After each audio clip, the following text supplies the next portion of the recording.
Tenga, para que se entretenga. José Emilio Pacheco. Estimado señor, le envío el informe confidencial que me pidió. Incluye un recibo por mis honorarios. Le ruego se sirva cubrirlos mediante cheque o giro postal. Confío en que el precio de mis servicios le parezca justo.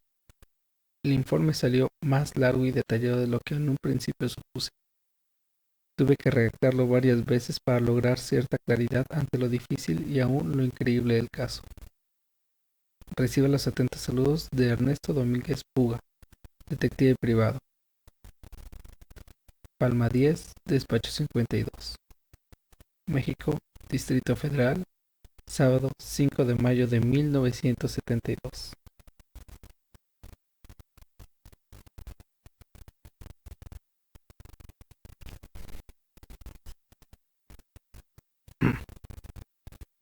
Informe confidencial.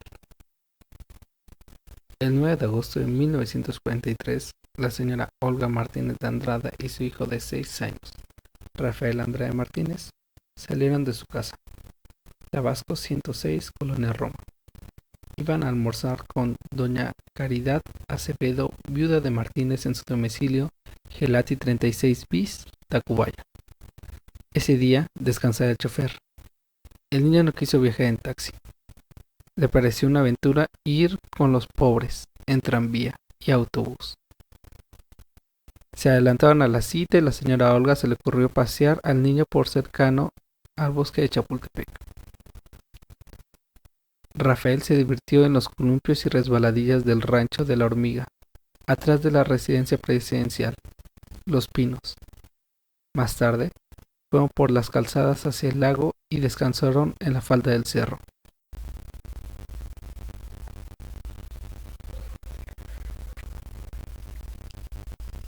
Llamó la atención de Olga un detalle que hoy mismo, tantos años después, pasa inadvertido a los transeúntes. Los árboles de ese lugar tienen formas extrañas.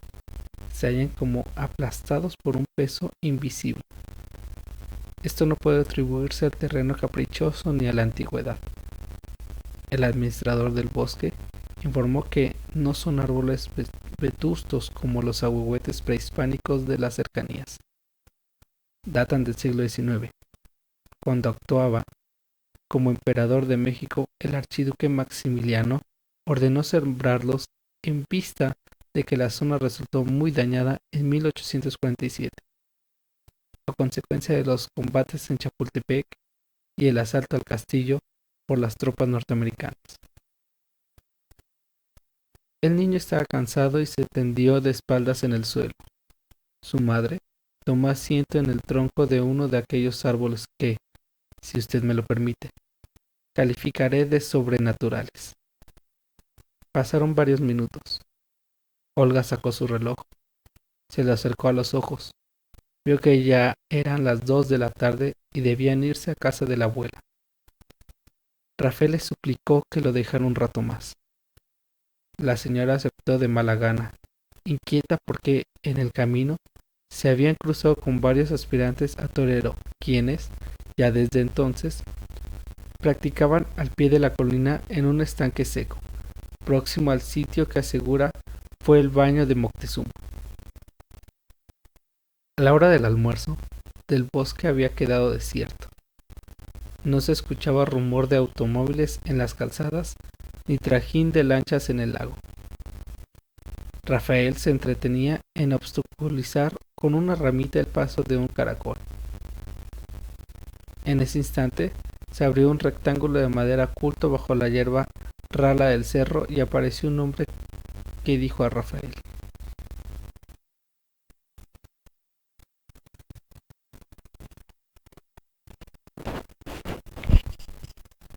déjalo, no lo molestes. Los caracoles no hacen daño y conocen el reino de los muertos. Salió del subterráneo, fue hacia Olga, le tendió un periódico doblado y una rosa con un alfiler. Tenga, para que se entretenga. Tenga, para que se la aprenda. Olga dio las gracias. extrañada por la aparición del hombre y la amabilidad de sus palabras. Lo creyó un vigilante, un guardián del castillo, y de momento no reparó en su vocabulario ni el olor a humedad que se desprendía de su cuerpo y su ropa.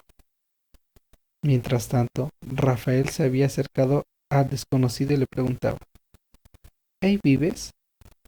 No, más abajo, más adentro. ¿Y no tienes frío? La tierra en su interior está caliente. Llévame a conocer tu casa. Mamá, ¿me das permiso?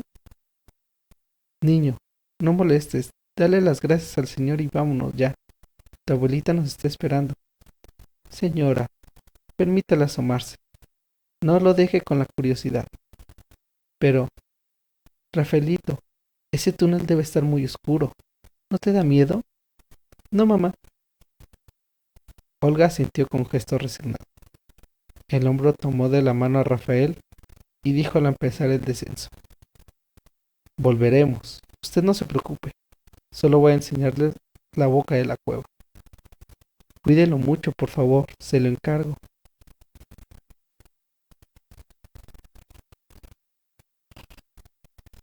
Según el testimonio de parientes y amigos, Olga fue siempre muy distraída. Por tanto, juzgó normal la curiosidad de su hijo, aunque no dejaron de sorprenderla el aspecto y la cortesía del vigilante. Guardó la flor y desdobló el periódico. No pudo leerlo. Apenas tenía 29 años, pero desde los 15 necesitaba lentes bifocales y no le gustaba usarlos en público. Pasó un cuarto de hora. El niño no regresaba. Olga se inquietó y fue hasta la entrada de la caverna subterránea, sin atreverse a penetrar en ella. Gritó con la esperanza de que Rafael y el hombre le contestaran. Al no obtener respuesta, bajó aterrorizada hasta el estanque seco. Dos aprendices de toreros se adestraban ahí. Olga les informó de lo sucedido y les pidió ayuda. Volvieron al lugar de los árboles extraños. Los torerillos cruzaron miradas al ver que no había ninguna cueva, ninguna boca de ningún pasadizo. Buscaron a Gata sin hallar el menor indicio. No obstante, en manos de Olga estaba la rosa, el alfiler, el periódico, y en el suelo, el caracol y la ramita. Cuando Olga cayó presa de su auténtico shock, los torerillos entendieron la gravedad de lo que en un principio habían juzgado una broma o una posibilidad de aventura. Uno de ellos corrió a avisar por teléfono desde un puesto a orillas del lago. Otro permaneció al lado de Olga e intentó calmarla.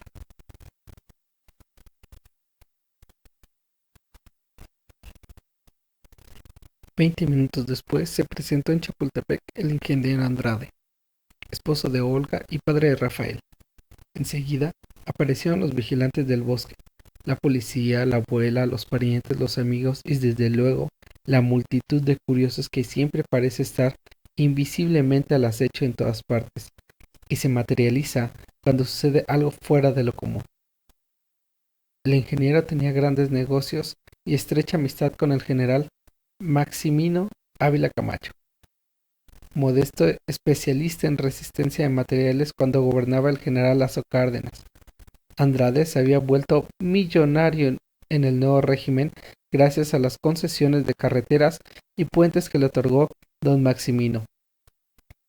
Como usted recordará, el hermano del presidente, Manuel Ávila Camacho, era secretario de Comunicaciones, la persona más importante del gobierno y el hombre más temido de México.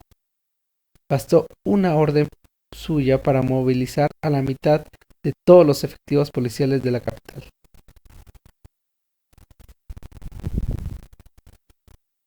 Cerrar el bosque. Detener e interrogar a los torerillos. Uno de sus ayudantes irrumpió en Palma 10 y me llevó a Chapultepec en un automóvil oficial. Dejé todo para cumplir con la orden de Ávila Camacho. Yo acababa de hacerle servicios de índole más reservada y me honra el haber sido digno de su confianza. Cuando llegué a Chapultepec, hacia las 5 de la tarde, la búsqueda proseguía sin que se hubiese encontrado ninguna pista.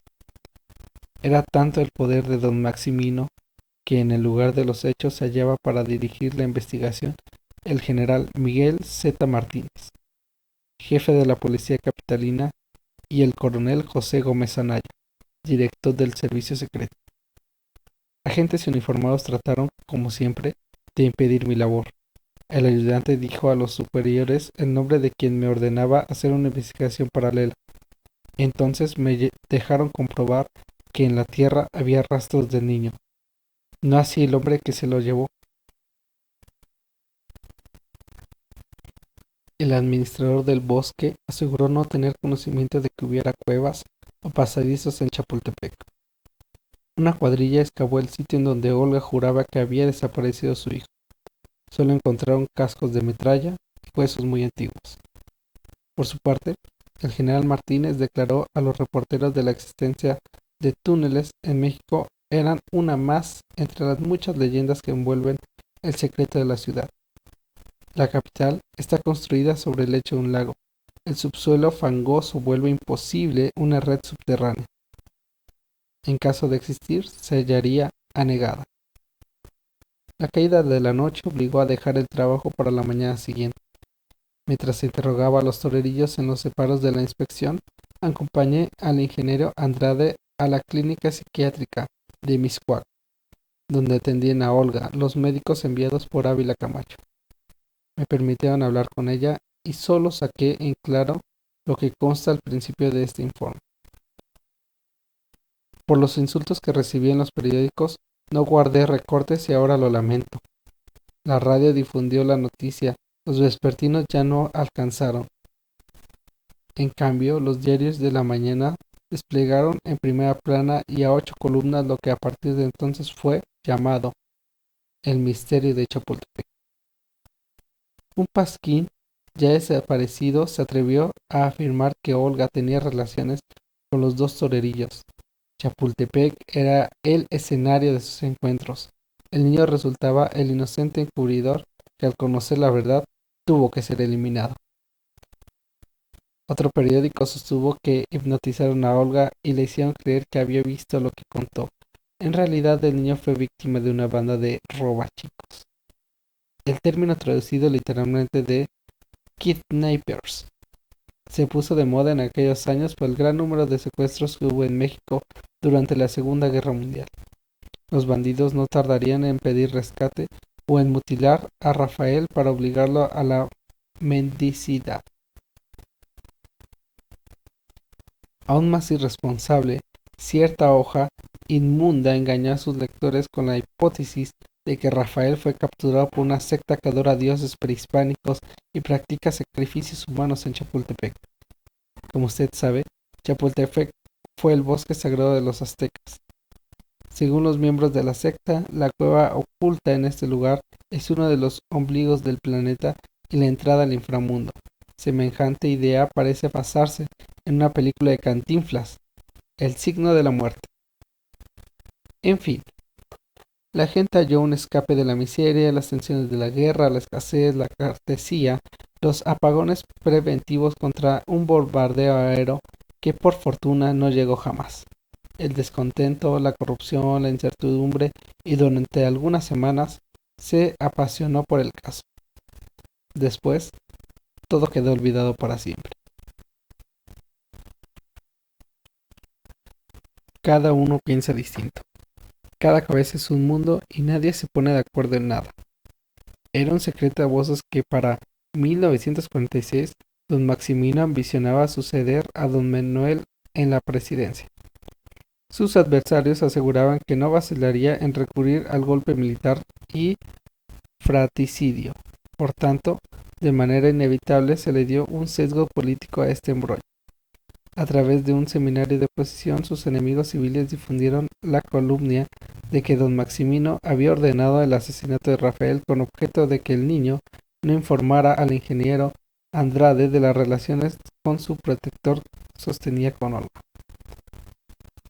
El que escribió esa infamia amaneció muerto cerca de Topelijo, en la carretera de Cuernavaca. Entre sus ropas halló una nota de suicida en que el periodista manifestaba su remordimiento hacia el elogio de Ávila Camacho y se disculpaba ante los Andrade.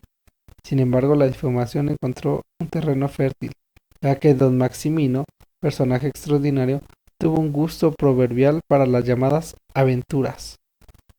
Además, la discreción, el profesionalismo, el respeto a su dolor y sus actuales canas me impidieron decirle antes a usted que en 1943 Olga era bellísima, tan hermosa como las estrellas de Hollywood, pero sin la intervención del maquillista ni el cirujano plástico. Tan inesperadas derivaciones tenían que encontrar un hasta aquí.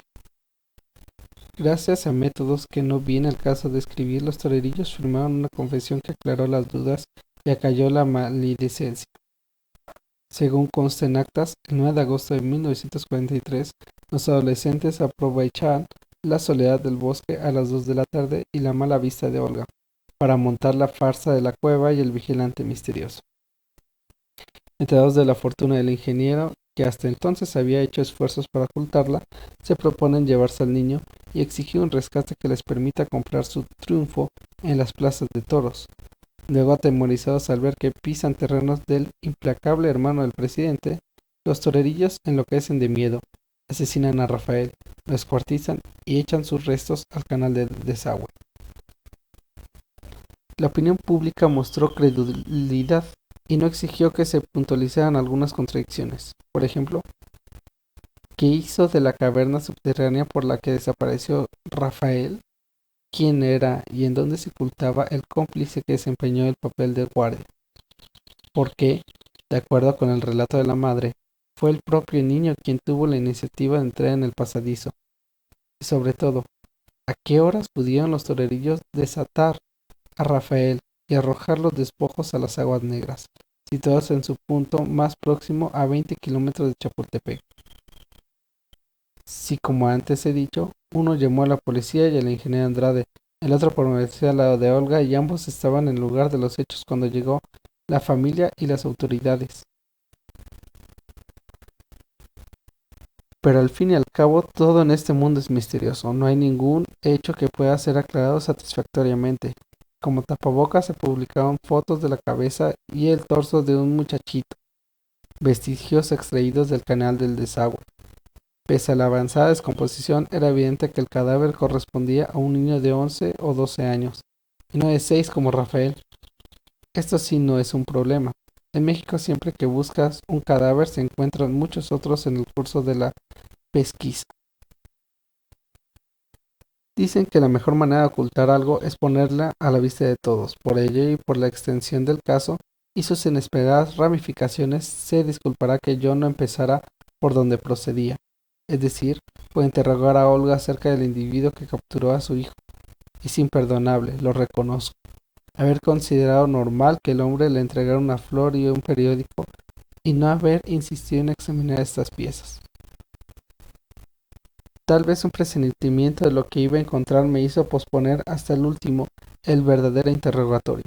Cuando presenté en la Casa Tabasco 106, los torerillos convictos y confesos tras un juicio sumario ya habían caído bajo los disparos de la ley fuga.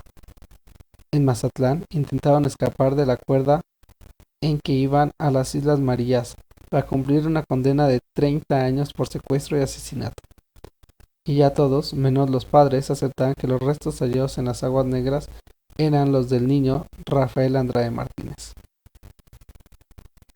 Encontré a Olga muy desmejorada, como si hubiera envejecido varios años en unas cuantas semanas. Aún con la esperanza de recobrar a su hijo, se dio fuerzas para contestarme.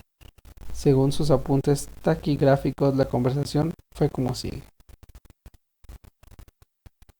Señor Andrade, en la clínica de Miscuac, no me pareció oportuno preguntarle ciertos detalles que ahora considero indispensables. En primer lugar, ¿cómo vestía el hombre que salió de la tierra para llevarse a Rafael? De uniforme. Uniforme militar, de policía, de guardabosques. No, es que, ¿sabe usted? No veo bien sin mis lentes. Pero no me gusta ponérmelos en público. Por eso pasó todo. Por eso. Cálmate, intervino el ingeniero Andrade cuando su esposa comenzó a llorar. Perdone, no me contestó usted. ¿Cómo era el uniforme? Azul, con adornos rojos y dorados. Parecía muy desteñido. ¿Azul marino? Más bien azul claro, azul pálido. Continuemos. Apunté en mi libreta las palabras que le dijo el hombre al darle el periódico y la flor. Tenga, para que se entretenga. Tenga, para que se la aprenda. ¿No le parecen muy extrañas? Sí, rarísimas, pero no me di cuenta, qué estúpida.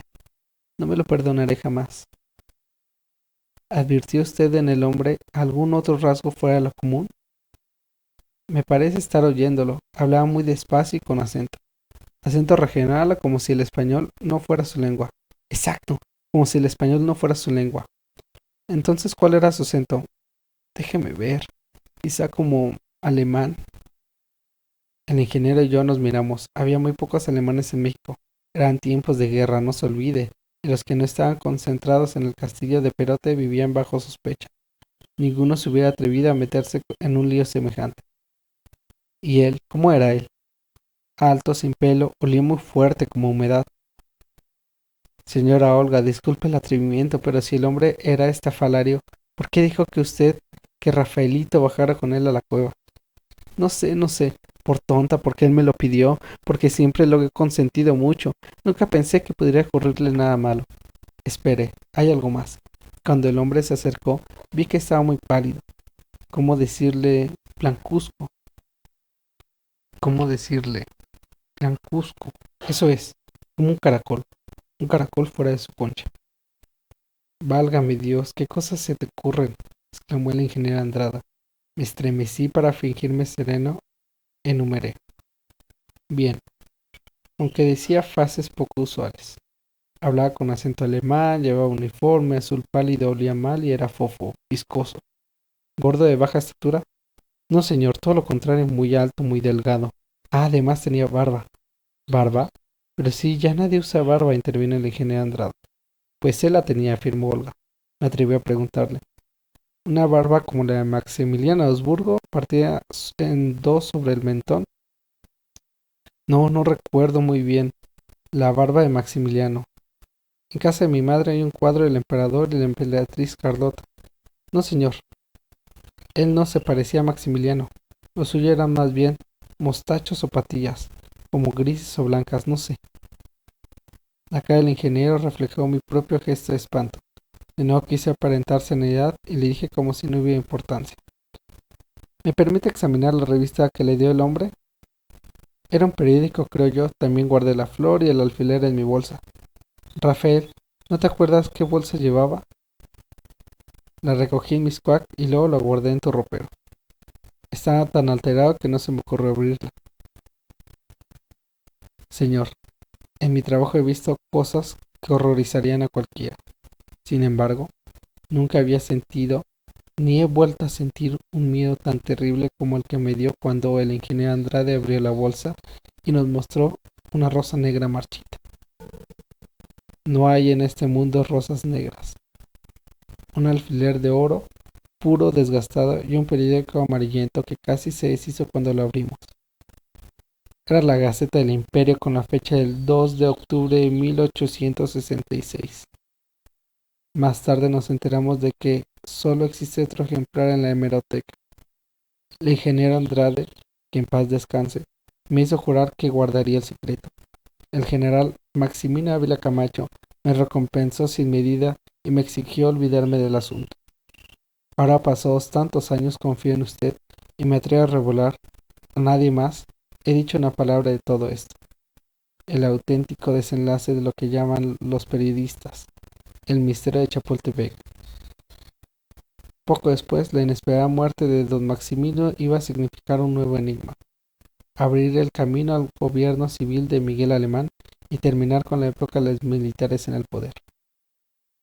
Desde entonces hasta hoy, sin fallar nunca, la señora Olga Martínez, viuda de Andrade, camina todas las mañanas por el bosque de Chapultepec, hablando a solas. A las 2 en punto de la tarde se sienta en el tronco vencido del mismo árbol con la esperanza de que algún día la tierra se abrirá para devolverla a su hijo, o para llevarlo, como los caracoles, al reino de los muertos. Pase usted por allí y encontrará con el mismo vestido que llevaba el 8 de agosto de 1943, sentada en un tronco, inmóvil, esperando, esperando.